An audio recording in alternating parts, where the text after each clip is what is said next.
প্রথম পর্ব, বোয়াল মাছের ঝোল। শহরের কোলাহল পেরিয়ে বাসে চড়ে দুর্গম পথ পাড়ি দিয়ে ছাত্র আজিজের গ্রামের বাড়ি এসেছেন শিক্ষক। গ্রামের নাম বোয়ালিয়া। বাস থেকে নামলেন বিশাল আকৃতির একটা গাছের নিচে। মজুমিয়ার নৌকোয় নদীপথে পাড়ি দিলেন অনেকটা পথ।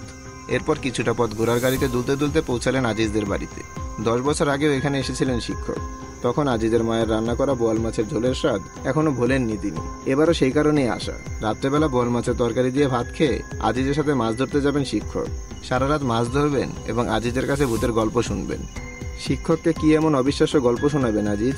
তাদের পূর্বপাড়ার দিঘিতে নাকি মানুষের সাইজের মাছ আছে। গল্প শুনে কতটাই বা ভয় পাবেন শিক্ষক, কিংবা গল্প দেখতে থাকা আপনি? সত্যি বলতে বেশ দারুণ লেগেছে গল্পটা।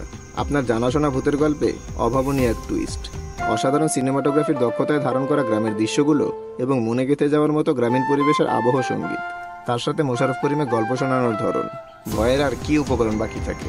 ভালো করে দেখবেন কিন্তু, সাদা পোশাক গায়ে ওরা কারা, আপনি ভয় পাবেনই।